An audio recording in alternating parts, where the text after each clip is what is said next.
আমার কিছু সমস্যার জন্য তখন নিয়ে যেতে পারিনি। তো যাই হোক, অন্তত আমি প্রত্যেককে এটাই বলি, আগে তেলটাকে অবশ্যই মানে তেল স্কিপ করে শ্যাম্পু না। মানে হেয়ারের যে ভেতরে স্কিনটা রয়েছে সেটা এত পরিমাণে রাফ হয়ে যাচ্ছে, তার সাথে ড্যান্ড্রাফ শীতকালে। ওই যে শীতকালে আমরা শুধু শীতের কথা ভাবি, ড্যান্ড্রাফ বলো, চুল পড়ে যাওয়া বলো, সবটাই আমাদের ঠিক থাকবে যদি আমাদের স্ক্যাল্পের ব্লাড সার্কুলেশন, রক্ত সঞ্চালন ঠিক থাকে। আর শীতকালে আমাদের স্ক্যাল্পের রক্ত সঞ্চালন কমে যায়, তখনই কিন্তু এই খুশকির সমস্যা। এছাড়া প্রচন্ড পরিমাণে গরম জল স্ক্যাল্পের মধ্যে দিয়ে স্নান করছে, তো বিভিন্ন কারণবশত এগুলো হয়, সেটা নিয়ে একদম চিন্তা করো না। তেল ইউজ করো, একটা ভালো তেল।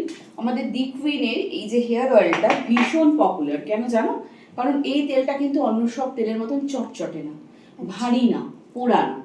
কারণ এখন দেখবে অনেকেই পোড়া তেল, ভারী তেল যেটা মাখতে অনেকেই চায় না, ওটা মাখলে আরো বেশি স্ক্যাল্প কিন্তু ক্ষতিগ্রস্ত হচ্ছে, চুল ভারী হয়ে যাচ্ছে, চুল পড়ে যাচ্ছে।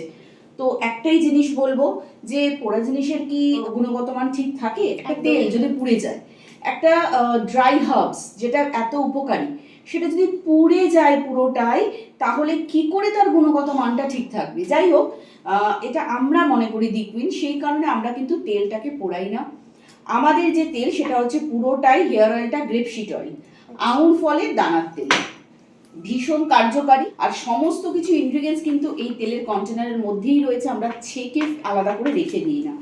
কারণ যে গুণগত মানটা রয়েছে সেটা যদি থেকে যায়, সেটা আরো আরো বেশি উপকারী। সেই জন্য এই তেলের মধ্যেই সমস্ত কিছু পাবে।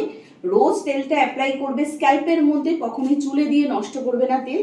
এই যে ড্রপারটা দেখতে পাচ্ছ, এই ড্রপারটা দিয়ে দেওয়া হবে। এই ড্রপারে করে কিন্তু অবশ্যই ফোঁটা ফোঁটা করে পুরো স্ক্যাল্পের মানে মাথার মধ্যে পুরোটাই দেবে কিন্তু তেলটা। কখনোই যে ফাঁকা জায়গা বলে শুধু সেইটুকানি আমি তেল দেবো না, তেলটা পুরো মাথার মধ্যে দেবে, কিন্তু চুলে না, স্ক্যাল্পের মধ্যে দিয়ে ঠিক এইভাবে প্রেস করে করে মাসাজ করবে। আর ভীষণভাবে হালকা হাতে মাসাজ করবে, এটা না খুব জোরে রাবিং করে মাসাজ করবে, একেবারেই না। কারণ সবার স্ক্যাল্প কিন্তু সমান থাকে না।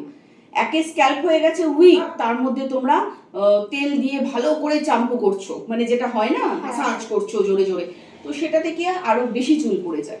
আর কখনোই তেল মাখার পর কিন্তু চিরুনি দিয়ে চুল আঁচড়াবে না। সবসময় কম্বিং করবে অয়েলিং করার আগে, ভালো করে চুলটা আঁচড়ে নিয়ে তারপরে তেল মেখে সুন্দর করে ম্যাসাজ করে 10-15 মিনিট চুলটা বেঁধে নেবে বা খোপা করে নেবে, বা নর্মাল চুলটা রেখে দেবে, কিন্তু চুলে চিরুনি দেবে না। তেল মেখে কিন্তু কখনোই শ্যাম্পু দিয়ে ধুয়ে ফেলবে না, কারণ তাহলে তেলের গুণগত মানটা তো উঠেই গেল।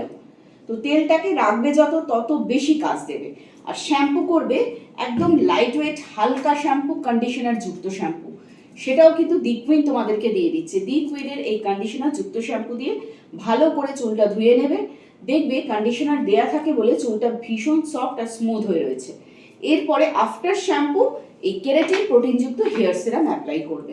ব্যাস, এই যে তেল শ্যাম্পু সিরাম, এটা যদি তোমরা ঘরে বসেই একটা সুন্দর কেয়ার করো চুলের, এই যে তেল শ্যাম্পুর সিরামের মাধ্যমে, তাহলে দেখবে তোমাদের চুলের বিভিন্ন রকম যে সমস্যা, চুল পড়ে যাওয়া, খুশকি, স্প্লিটে, নানা রকমের, সবটাই কিন্তু একদম সলভ হয়ে যাবে। হ্যাঁ, একটু পেশেন্সলি ইউজ করে যেতে হবে।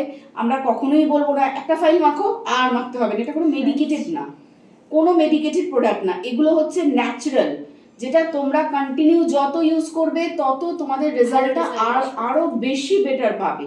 সুতরাং চুলের যত্ন করো, এক্সপেরিমেন্ট না। কারণ এক্সপেরিমেন্ট করলে চুলটা যদি নষ্ট হয়ে যায়, তাহলে স্টাইলটাই বা কিভাবে তখন করবে, তাই না? তাই স্টাইল করার জন্য আগে চুলের যত্ন নাও দি কুইনের হাত ধরে।